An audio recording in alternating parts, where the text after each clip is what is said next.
Es cuestión de fe. Cuestión de fe. Es cuestión de fe. Eso es cuestión de fe. Es cuestión de fe.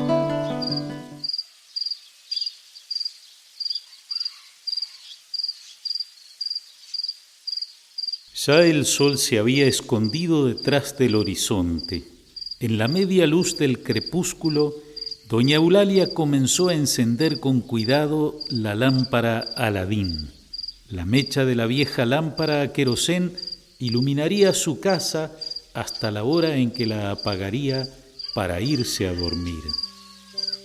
Aunque todavía hay quien tiene alguna de esas lámparas y las usa en una emergencia o en un campamento, la facilidad con que hoy disponemos de luz en la noche puede hacernos olvidar el largo camino de la humanidad para vencer la oscuridad, comenzando por el dominio del fuego, alrededor del cual se reunía la tribu. Desde que el ser humano comenzó a ponerles nombres a las cosas, luz y tiniebla empezaron a ser usadas también como imágenes que podían describir un estado del alma. La luz evoca alegría, paz, bien, seguridad. La oscuridad, tristeza, inquietud, amenaza del mal. La llegada del día, después de una larga noche, reanima el corazón, trayéndole alegría y esperanza. La alegría es la tónica de este tercer domingo de Adviento llamado Gaudete, a partir de las palabras de San Pablo en la segunda lectura: estén siempre alegres, que en latín es semper gaudete. Desde las otras lecturas nos llega también esa tonalidad de alegría. En la primera, del profeta Isaías: yo desbordo de alegría en el Señor, mi alma se regocija en mi Dios. Y a continuación, el cántico de María a modo de salmo responsorial: mi alma canta la grandeza del Señor y mi espíritu se estremece de gozo en Dios mi Salvador. La invitación, pues, es a la alegría en Dios, a la alegría por la salvación de Dios, por la obra del Salvador que anuncia Isaías, enviado a llevar la buena noticia a los pobres, a vendar los corazones heridos, a proclamar la liberación a los cautivos y la libertad a los prisioneros, a proclamar un año de gracia del Señor. En el Evangelio de este domingo, en cambio, no encontramos expresiones de gozo y alegría. Sin embargo, encontramos su fundamento, la luz de Cristo. Apareció un hombre enviado por Dios que se llamaba Juan. Vino como testigo para dar testimonio de la luz, para que todos creyeran por medio de él. Él no era la luz, sino el testigo de la luz. Estos versículos nos explican el particular lugar de Juan en el proyecto de Dios. Puede sorprendernos hoy que se aclare que él no era la luz. En el momento en que fue escrito el Evangelio era seguramente una aclaración necesaria y pertinente. La figura de Juan el Bautista se había destacado ampliamente. A su muerte quedaron discípulos que lo consideraban el Mesías y seguían bautizando como él lo había hecho. Hay algo más que necesita ser aclarado. ¿Por qué la luz necesita un testigo? Más aún, parece que ese fuera un testimonio esencial, porque dice: para que todos creyeran por medio de él. Jesucristo es la luz del mundo. De él va a dar testimonio Juan. Ese testimonio es necesario porque la palabra se hizo carne. El Hijo de Dios, luz de luz, Dios verdadero de Dios verdadero, la palabra eterna del Padre se hizo carne. Se despojó de sí mismo, tomando la condición de esclavo, haciéndose semejante a los hombres y apareciendo en su aspecto como hombre. La realidad del Hijo de Dios encarnado, la luz divina presente en el hombre Jesús de Nazaret, hace necesario el testimonio de Juan. Juan no era la luz, sino el testigo de la luz. Este es el testimonio que dio Juan cuando los judíos enviaron sacerdotes y levitas desde Jerusalén para preguntarle: ¿quién eres tú? Él confesó y no lo ocultó, sino que dijo claramente: yo no soy el Mesías. Como hemos señalado en reflexiones anteriores, Juan aparece en tiempos de expectativa. Se esperaba el retorno de Elías, la llegada del Mesías o la de un misterioso profeta. Desde el templo de Jerusalén llegó un grupo para interrogar a Juan. Su primera pregunta fue totalmente abierta: ¿quién eres tú?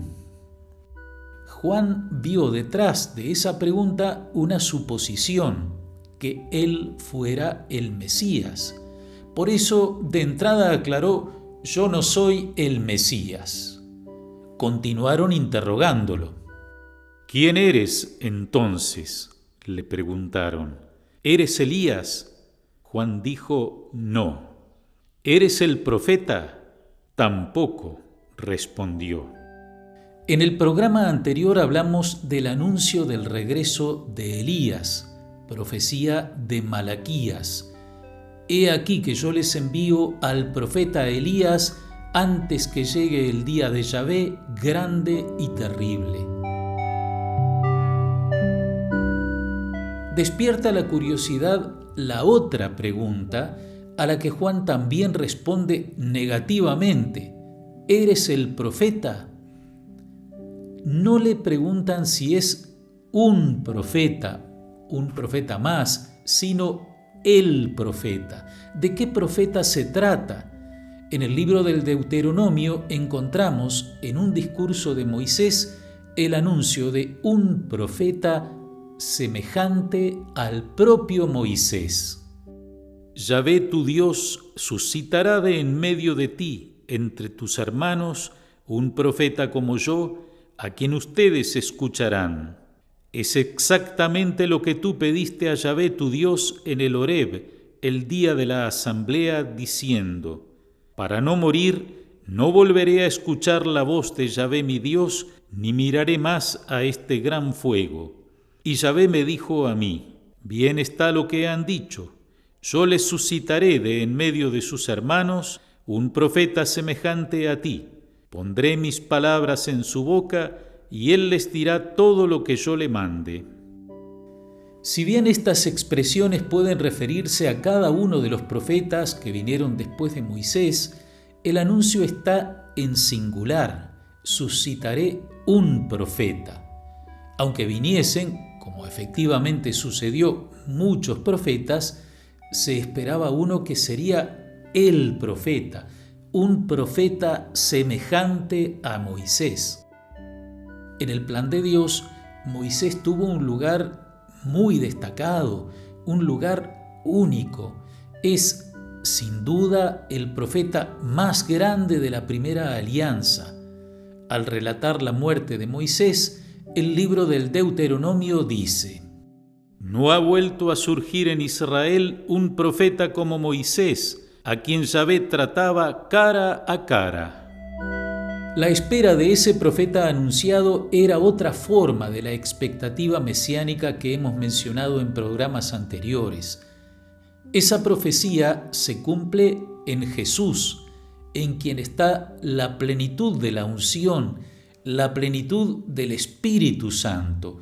El Evangelio de Mateo se preocupa particularmente de marcar las semejanzas entre Jesús y Moisés, y al mismo tiempo señalar la superioridad de Jesús.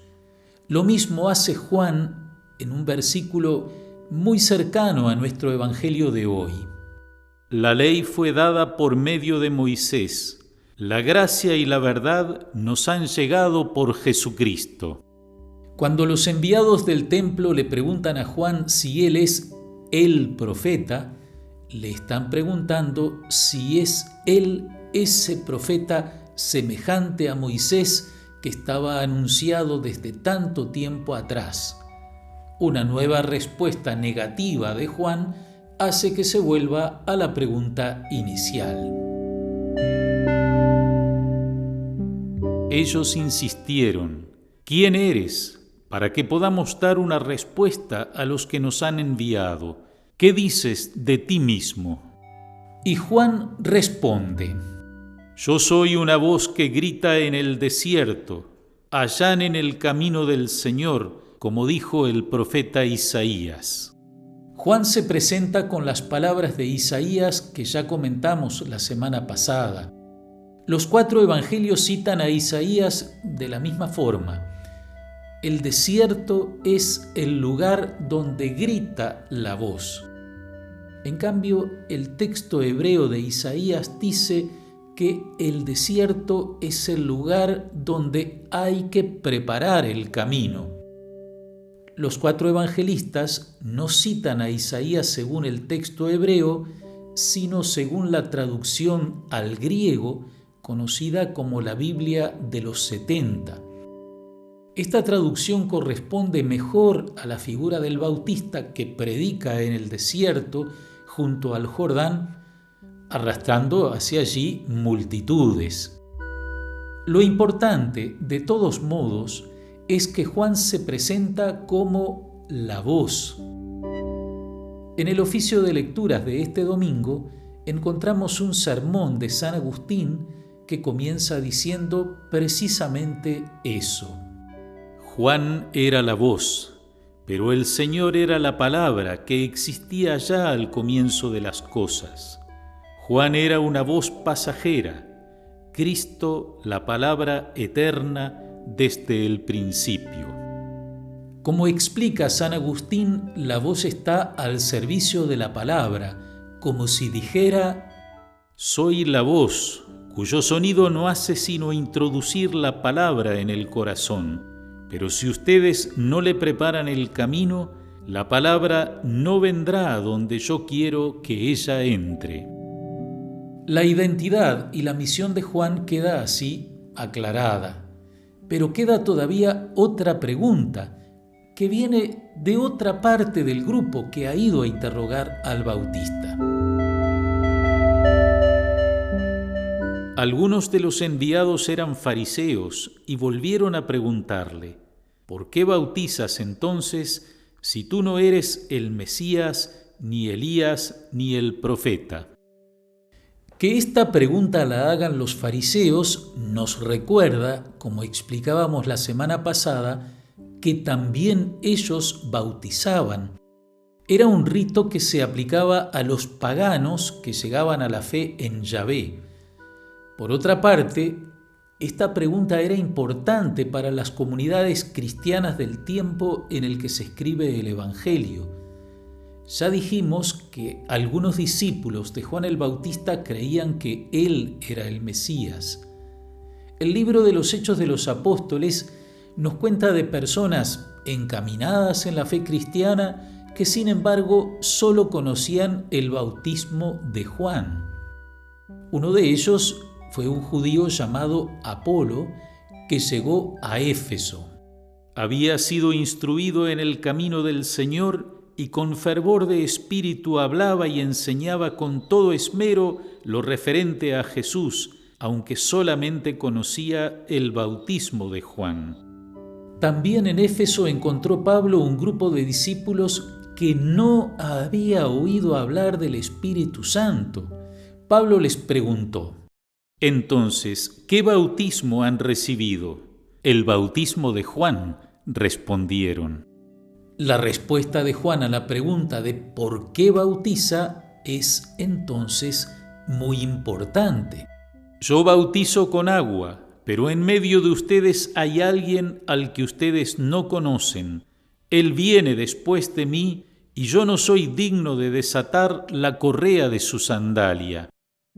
En los Evangelios y en los Hechos de los Apóstoles hay respuestas más completas, incluso en labios del propio Bautista, acerca del significado del bautismo de Juan y del bautismo cristiano. Aquí la afirmación importante es el anuncio de la llegada de Jesús. La respuesta parece simple, parece no decir muchas cosas. Sin embargo, no es así. Vayamos de a poco. En medio de ustedes hay alguien al que ustedes no conocen. Juan anuncia a alguien que ya está allí.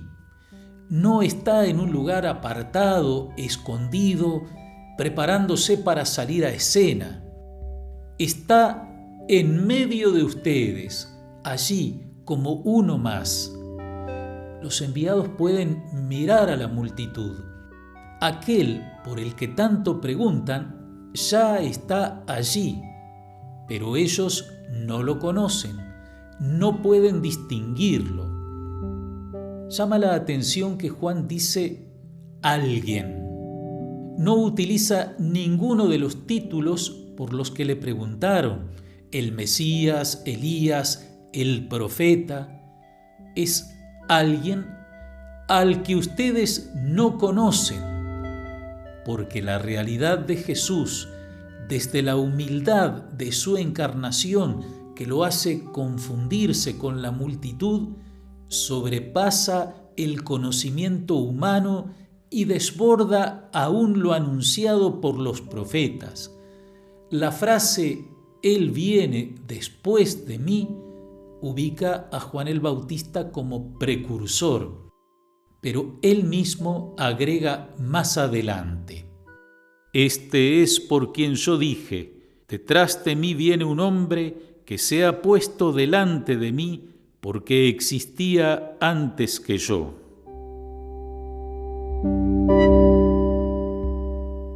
Nuestro Evangelio de hoy concluye con la expresión en la que Juan reconoce la superioridad de Jesús. No soy digno de desatar la correa de su sandalia. Los 4 evangelios, con pequeñas variantes, hacen referencia a estas palabras. Ayudar al Señor a quitarse las sandalias era tarea de esclavos. Recordemos que ofrecer a los invitados el lavado de los pies era un gesto de hospitalidad. En una ocasión, Jesús hizo notar que hubiera sido bueno tener esa cortesía con él, diciéndole al que lo había invitado: «Entré en tu casa y no me diste agua para los pies», porque el dueño de casa, como era costumbre, debería haber ordenado a sus esclavos lavar los pies de los presentes. En cambio, en la última cena, cuando Jesús fue el anfitrión, él mismo se colocó el delantal de servidor y comenzó a lavar los pies de sus discípulos. Desde esa perspectiva, entendemos la fuerte afirmación de Juan: no soy ni siquiera digno de ser el esclavo, de ser el más humilde servidor de Jesús. La figura de Juan el Bautista nos interpela a todos. Su total entrega a Dios, su vida austera, su fuerte llamado a la conversión y, sobre todo, su papel de precursor, su anuncio de Jesús ya presente, al que en su momento señalará entre los hombres. Jesús sigue estando en medio de nosotros y muchas veces no lo conocemos o no lo reconocemos. Todo cristiano puede hacer suya la misión del Bautista, anunciando e indicando a los demás el camino hacia el encuentro con Jesús. Amigas y amigos, en este tiempo donde tanta oscuridad nos amenaza, dejémonos conducir por Juan hacia aquel que es la luz del mundo, aquel que ilumina y da sentido a nuestra vida, aquel por el que Pablo nos sigue diciendo semper gaudete, estén siempre alegres. En la diócesis de Melo seguimos nuestra campaña para entregar 150 canastas a otras tantas familias. Todavía nos falta completar unas cuantas. Hasta el viernes 18, inclusive, es posible colaborar. Al pie de este video, en la página de YouTube, encontrarán detalles de cómo hacerlo. Sigamos cuidándonos unos a otros en este tiempo que se está poniendo cada vez más difícil. Que el Señor los bendiga y hasta la próxima semana, si Dios quiere.